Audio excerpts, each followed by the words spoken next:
Investment advisory and financial planning services are offered through Simplicity Wealth, LLC, and SEC registered investment advisor. SEC registration does not constitute nor endorse of the firm, nor does it indicate that the advisor has attained a particular level of skill nor ability. Investing involves risk of loss. Insurance, consulting, and education services offered through Diamond Life Planning is a separate and unaffiliated entity from Simplicity Wealth. This information is provided as a general information that is not intended to be specific financial guidance. Before you make any decisions regarding your personal financial situation, you should consult a financial or tax professional to discuss your individual circumstances and objectives. Welcome to the Rock My Finances show on K4HD Radio and Talk4 TV, where we put the fun in finance. Join Powerhouse Jennifer Joseph, CDFA, CMC, and Private Wealth Advisor, as she collaborates with you to create clarity, control, and confidence with your money, your way. It's not about the zeros, so what is it all about? Let's find out. Now here's your host and weekly friend, Jennifer Joseph. Welcome back, y'all. This one's going to be a great Rock My Finances. And I know we talk a lot about emotions, we talk a lot about money, we talk a lot about all sorts of things. Well, today we're going to sum it all up, kind of. Ready? The 7 money wounds that may be holding you back. Okay, the 7 money wounds. Number 1 is scarcity. Number 2 is shame. Number 3 is worthiness. Number 4 is control. Number 5 is trust. Number 6 is security. And number 7 is identity. Today, we are going to talk about how they all interact. Are you ready for this? I know our money decisions are very much driven by emotional wounds. Did y'all know you got wounds? Did you know that you're a little bit wounded from childhood, past experiences, past relationships, anything? It could be anything. It doesn't have to be traumatic. It can be something small. It could just be your mom stressed when she's doing the bills. Like we have no idea what it is. And that really kind of doesn't matter. I know we do psychotherapy and we can figure all that out as well. And at the same time, it's there. We have wounds. None of us are perfect and none of us are 100% healed. So I believe that we all have a money story. And within that money story, there's one or more money wounds. So this is how we're going to excavate them. The signs are not something that makes it like there's something wrong with you. There's nothing wrong with you at all. You are perfect just as you are right now in this moment. And you're kind of a badass for listening to my podcast. Just saying. Okay. There's simply emotional patterns that we've developed to protect ourselves as kids, as growing up. I grew up in a dysfunctional household. Maybe you did too. The good news is that once you recognize it, we can start healing them. And healing them means they disappear and we don't have to worry about them anymore. So the first wound is scarcity. Scarcity is the belief that there will not be enough, that there'll never be enough. Never enough money, never enough opportunities. It always develops from childhood. If you're growing up hearing maybe we can't afford that, watching your parents struggle financially, or experiencing total financial instability. 1 month we have money, 1 year we have money, 1 year we lose a house, we have to move in with family, any of that, right? Even if you're financially comfortable today, you may even still feel anxious when you have to spend money or when there's a big decision to be made. So you might not think like, I'm not like my parents at all, because you might have things that they didn't, or it could just look very differently. But on the inside, the F word, y'all, you're still feeling some part of that childhood growing up. So you may even save excessively and avoiding investing maybe. You constantly worry that everything that you have could disappear overnight. Here's your coaching question. Are you ready? Is there truly not enough? Or does it simply mean you feel that way because of your past? That is scarcity. Now, my mom grew up in the Depression. She absolutely had scarcity mindset. And it was hilarious because I could see it. She's 90, what is she, 92? She'll be 93. She's in a care facility here. It's amazing. I just went and saw her yesterday. She's walking all over the place. I'm like, Mom, where's your rollator? Where's your cane? She's like, I'm fine. I'm like, oh my gosh. So she is hilarious. And she would save 1 bite left from her dish or 2 bites left in little tiny Tupperwares and little tiny cups in the refrigerator. Like she saved everything because of her scarcity mindset. She was very frugal. She never overspent. And at the same time, we grew up with a Cadillac. We grew up with fine things or nice things, maybe a middle America or whatever. And she still has that scarcity mindset of hanging on to things. Like even now, it's so funny. She has so many books in her room and papers, and she saves everything. And I go around her little room and she's got little tiny trinkets that they have like events or something that they have during the day. She saves it all. She saves pins and pencils and paper. And it's just so cute, but that's just her mind, right? So the second wound is shame. Shame says, I'm bad with money. I will never get this right. Maybe you made mistakes in the past, and maybe someone criticized you one time for spending too much or maybe not earning enough money. Over time, these experiences become part of your identity instead of just simply becoming an experience that you went through. I had a client that had an issue in her first marriage about buying a car. And that was an issue for her. It was really hard to buy her own car on her own. Then I had another one that is parents controlled everything and did everything. So they didn't even know how to do things on their own. And I mean, I grew up in the day that, women didn't really know much about money. We were just getting into it. So we would follow our role models, which were, paying the bills, and that was it. So your exercise for shame is write down one financial mistake that you've been carrying with you, and then write it down. What did it teach you?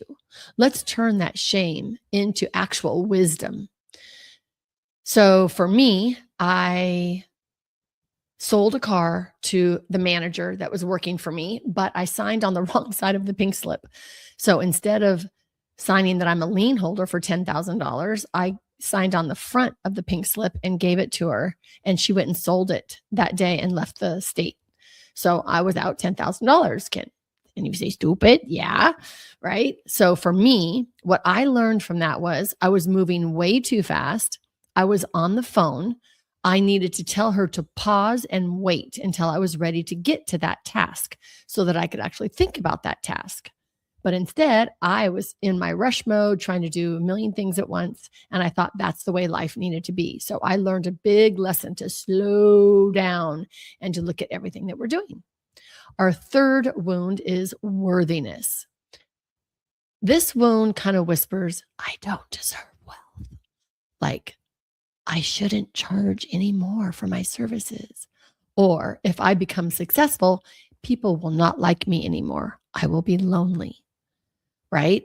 So feeling like I don't deserve wealth, again, I felt this as well. I still have this. This is my big core wound, is worthiness and perfectionism and not being good enough. This is my wound for sure. And looking at that wound and healing that wound throughout the years has done so much. Many people were just taught to be humble, but somewhere along the way, they confused humility with believing that they weren't worthy of success or abundance or love or whatever you feel like you're lacking. You could be feeling that you're just not worthy enough. And I did, and I had to go back and start healing that. Now it's an everlasting, lifelong thing, right? Like every time I get frustrated, upset, sad, I always look inward and I'm like, okay, what's that telling me? And it usually goes back to my perfectionism or my worthiness. Somehow I'm going to think something is going to look back on me that I didn't do something good enough or well enough. So I know that that's my wound. It's all me. It's not you. It's not anybody else. And so then I can take responsibility for that and heal it a little bit more each time.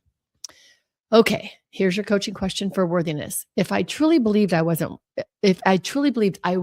worthy, I am worthy, what financial decision would I make differently today? So like maybe going back in the past and looking at a decision that you made out of scarcity, or that you're just not worthy, right? And so I have done that. I have made very, very frugal choices. Instead of spending the right amount of money on something, I would go cheaper and less than, and then later it would break or it wouldn't work out the way it should. I can't think of anything right now, but it's happened to me just so even recently.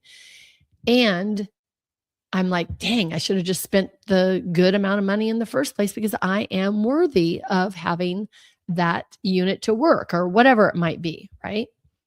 So we want to look back at that and say, what would I do differently today? Our fourth wound is control. I just did a podcast episode on control and how it changes our life, feeling in control. So check that one out. Control often develops once we felt like unpredictable. Maybe life was uncertain, money was uncertain. Maybe your parents got divorced. Maybe someone made financial decisions that affected your family. Maybe as adults, we sometimes try to control every single dollar, every outcome, every person, because it makes us feel safe. So controlling makes us feel safe. That's the whole thing, is we want our life to be good. So we want someone else to be different so that we can feel safe. The truth is that control is often wearing a disguise. Instead of asking, how can I control this? Ask yourself, what might I be afraid of happening right now? And what if I just let that control go? The fifth wound is trust. If you've ever been betrayed financially or even emotionally or relationship-wise, we always attach that to money, relationship as well. If you've ever gone through a divorce, a painful divorce, lost money in the market maybe, or watched someone misuse money, even trusting again can feel absolutely impossible. Now, clients come to me after they've had an advisor that they didn't really click with. And so it's hard for them to trust a new advisor. So we have to build that relationship so that they can feel like they can trust me, which I totally understand.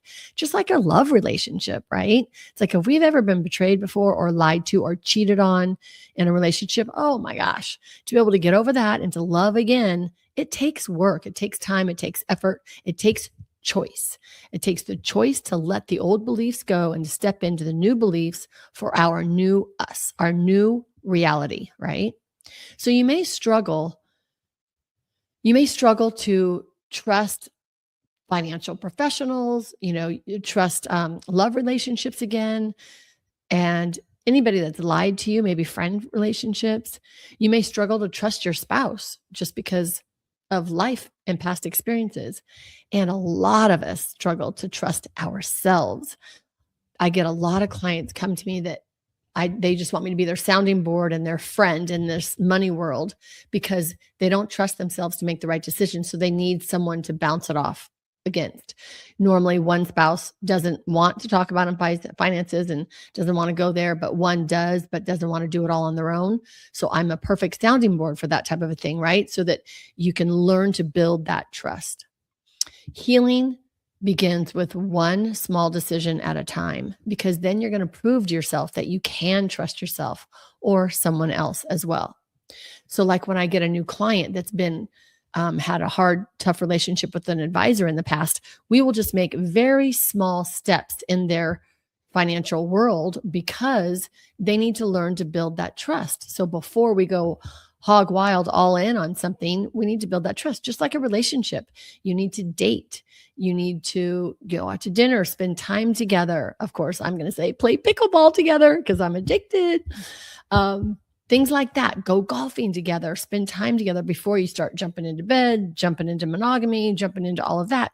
It's little bits and pieces. Same with us when we're learning to trust ourselves and others. We have to go slow. Many people believe that money is what keeps them safe.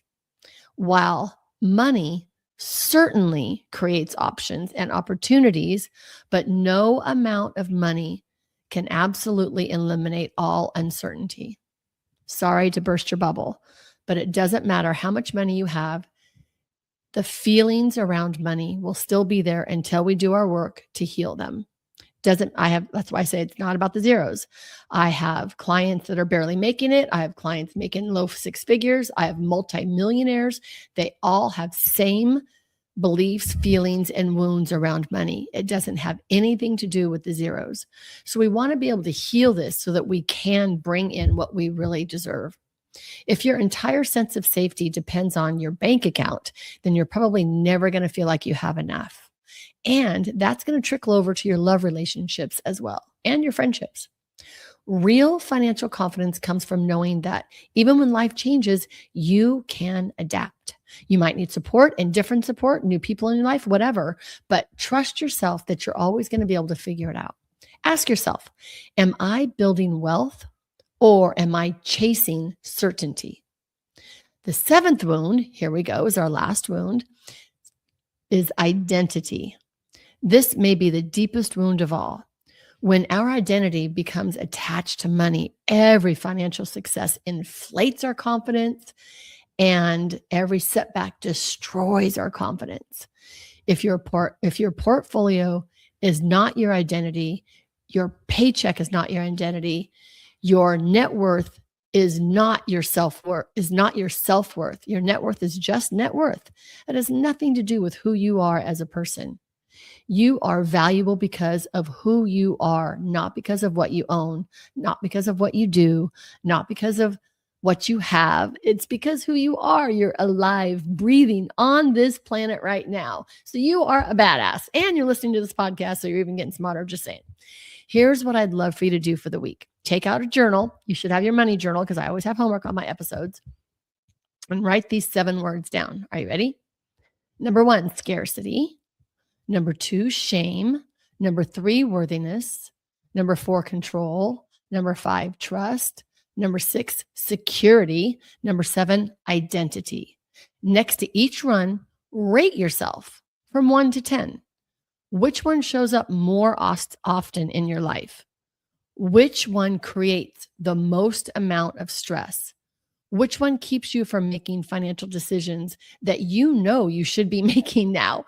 Are you the ostrich that you don't look at your bills, you cover everything up and you don't look, you don't talk about money? Like, are you that hider? Do you barely look at it? Do you just do it when you have to do your taxes? Don't judge yourself. Let's just become curious. Let's find out why we're not looking at things. Awareness is always the first step towards change. The goal is not to become perfect with money. The goal is to understand yourself so that you can begin making financial decisions from peace instead of fear, from love instead of fear, from wisdom instead of fear, from confidence instead of insecurity, from wisdom instead of old emotional patterns. Because healing your money story isn't just about building wealth. It's also about creating a life where money becomes a tool. It's not a source of fear, shame, or identity. It's literally just a tool to get what we want. And I know we all want something because we believe that we're going to feel better in doing so. We want that bigger house. We want that newer car. We want that really cute outfit. We want a good wardrobe. All of those things we want because we believe that we're going to feel better in doing that. Is that true? Absolutely. I always feel better when I have a great outfit on. I love my new car. I love my new house. Yes, these things are true. And that feeling is only going to be temporary. So what I want us all to do is build lasting love for ourselves. That is what we're doing with all of these exercises. So we're going to go through scarcity, shame, worthiness, control, trust, security, and identity. And where does that show up in your money world? Then you can even move it on to your love world or your friendship world. You can do the exact same exercise and see where that's coming from. Then we're going to look at it. So for like me, my worthiness, that is my number one thing that comes up all the time. I don't feel good enough. So then I go back and look at that. Why don't I feel good enough? Okay, well, let's go back. My little girl growing up, she lived in chaos. So in that chaos, where did I find security? I found security in control. And if I could control everything, then I could feel more at peace. Well, guess what? We never can control everything, right? So then horrible things happen in our lives that we cannot control. Then all that does is perpetuate the feeling of worthiness, of just not being worthy for what I feel like I should be, right? Because it's just going to keep going around in a circle. So we have to stop that. When I don't feel worthy, when I just don't feel good enough, or if I've made a really big mistake, I have to go back to that wound and say, okay, loving myself for me cures my worthiness, lack of worthiness feeling. So I have to love myself. And then what do? Here's some more homework. Make a list of 100 things that you love. I love music. I love my pillow. I love this pink little spongy thing. I love my cell phone case. Of course, I love my friends and family. I love my new son-in-law. My daughter just got married. Love him, love their family, love the wedding, love everything we did. It was so great. If you start pulling up things that you love, you automatically feel worthy right there. Then second task is make a list of all your skills and attributes, everything that I did, graduated high school, graduated college, got my psych degree, got out of a bad marriage, raised great kids, still there for my kids. My clients love me. I do well. I'm smart. Whatever it is. I got great hair, just saying I like my hair. Has nothing to do with me, but I got my hair, right? So all of these things, skills and aptitude. Now I'm feeling better about myself. I'm standing like Supergirl here in the mirror, right? I'm feeling good. All I got to do is start talking about love and everything that I've done right. And that worthiness gets stronger and stronger and stronger. And I am worthy of abundance. I am worthy of love.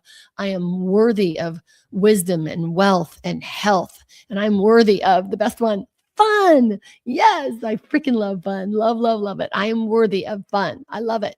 All right, y'all, I hope you enjoyed this episode. Please listen to the rest. Now I'm going to go through each individual wound on its own and have a whole episode on each one: scarcity, shame, worthiness, control, trust, security, and identity. So I hope you listen to all of the podcasts. Thank you so much. I want you to be able to listen to these episodes and walk away by saying, I rock my finances. We appreciate you joining us today, and don't forget to subscribe to the Rock My Finances YouTube channel for more engagement and bonus content. Tell me, what is your money story? Let's find out with Jennifer right here on K4HD Radio and Talk4 TV. It's not about the zero, it's about the F word, feelings. Feelings Jennifer can't wait to explore with you next week.